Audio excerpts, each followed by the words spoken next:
Coordinating Committee on Manipur Integrity, Kokomi Sinduna Miyam Gyoiba, Manipur People's Convention on 2 years of Manipur Crisis Ngasi Kumalampak Sports Complex ta Pangthokhre. Wangang loi kun lomna tuan bawa fung kya thamna ki Manipur gi apun bagi saktam ngakpa NRC sana hana bataksin ba yauna warep kya lokre. Ngasi lamdam masigi kasin koya dagi hongna masing yamna ba miyamna Kokomi Sinba Convention adu da sarugya ba laki. Tharum maduda sahiyani farba tholiba irang asida lanjalaktuna relief camp sing da sangyam phamlauduna leiriba internally displaced persons sing amadi irang asida laikhidraba singi imung manung sing su sarugya ki convention adugi chairman oikiva Kokomi gi convener Kurajam athobuna wangangloi singi wafung kya tarwa matungda mahna hai ngasi miyam golina lawriba warep sing asibu thabak to onthona ba India langak ta taksin bagaloina maduda matamda Tagnarakpa matamda yanadaba thoroklabadi miyamna khongjang sangsinaba sem saduna leibinaba apel tauki mana hai kunja kayagi yumkai mai thabikiba nupi angang lomi sinmi singi punsi loisinbada senariba India lengangne yoktuna thamniba khulai faiba Myanmar gi narolda Manipur changsilakpa myoi singasi maru phangna mutatriba fawba khongpham handana khongjang sangsinmina si haiki convention na lepirang gadoriba points na siya masi fire ga ko India government thingnaba maram chaba khudam changdam loi puthokani ana hanaki lawgudoi ware base ekoi maning hunde yade maram de ekoi hanan nandana inai benji nai ko da ai bodo ekoi tawa ngamde irang asigi maisha khwaidagi chawna ai nungdang kangdana ni chupu lang lu miya masina ekoi da hai bodo koi chahi ni khang ga lae masi ba wai koi moi da jabjaba Karim tapi mengambil, aduh cari ini farak pun lebih nasi tadi. Aku sih wasai bani, masih biar nak lagu tu berwarip singasina. Masih aku tabang untuk mana napa? India kamu menda aku tangga aku matam dah. Yana dah matang atu tu niam same sahaja lebiu. Niam India kamu menda masih ada. Masih aku enam mana lagu napa? Niam juga berkongsi jangjang betul bani ni aku lagu tu cakap ni. Madu ni aku aku niam same sahaja ni kita bani. Thoramaduda Wanganglo oina sarugya kiva senior advocate Khaijam Manina haikibada Kokomi amedi miyamna tumduna leiriba India lengak hongdokpa amasangi India gi Prime Minister Narendra Modi na Manipura sathariba terrorism gi thonga atai mafamna sathariba terrorism gi thonga siga khenana ubugum tawi oriba pibam masidadi June 19 June 18 uprising gumna mega uprising ama mathau tare haiki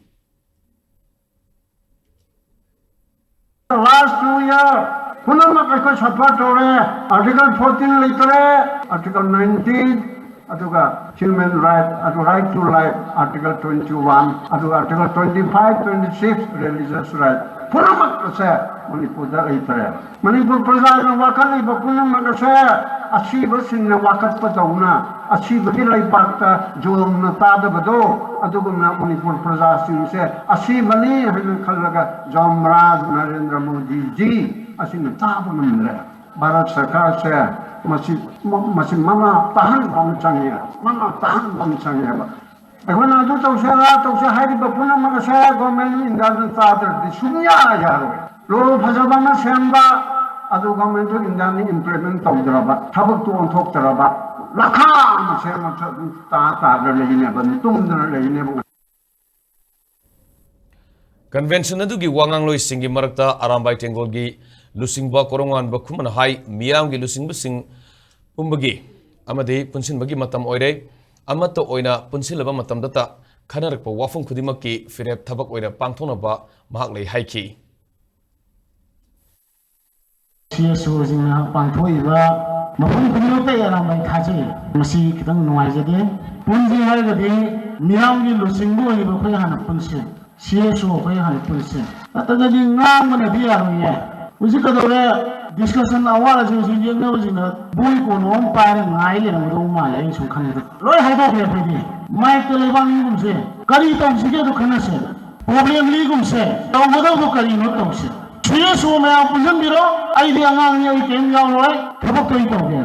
Lebang sih kari no kan le. Na saya le lebang ni ngam dong yang buju sih saya dong leitre, lebang ni ngam tu okre. India gan yang na adu tahu ya dah tahu nabi tung de loi kangi. Manipur kari tauri, yellowi na kanano, yellowi na tawna kanano, loi na makhane. Lam ropo matamda thuwa khojini ngasi. Victim mama dawna, ilai ba ke dawna thuwa khojini ngasi. Criminal lama dawna, koi chut tauri.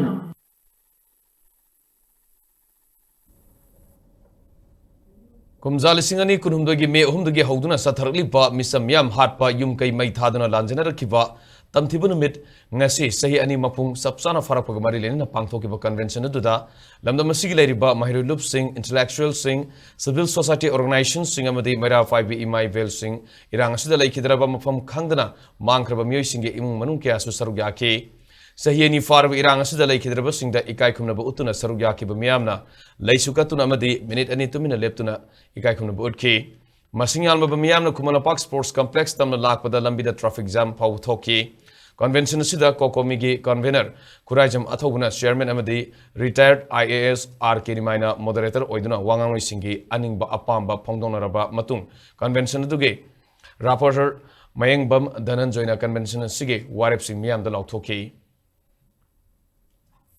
Number 1 Manipur ki miyam na thogli birang ase tasengna India government na thoi wawoi daba amadi atam na thon bani haina ngasi ki miyam na lawi amasung irang ase makha sangthanduna mayon lamdam gi geopolitical gi oiba kudung saba amadi interest adu khak yengduna Manipur gi miyam bu muruina yelongi singbu kari sunatana khanbani number 2 Manipur gi wathok irang ase Lofom Tukwa Togdang Sing Lokidre Haiba Ase India government na Masani Yana Logadabani Amasung Akak Naba Matamamagi Manunda Watoka Sigi Road Map Ama Yatok Tuna Tangdulaitaba Kanglo Purumak Minchi Sanana In the Signa Lenginaba Yanaba Singadabani Number 3 India Home Minister Amit Shana Manipura Tholi Virangasi Maitei Mosung Kuki Communities Ani Gimarakta Thokpa Icham Chamba Irang Amagum Haidibase Miyam na yade. Number 4 Proxy war Loisilu amasung proxy forces sing Sogot Palepu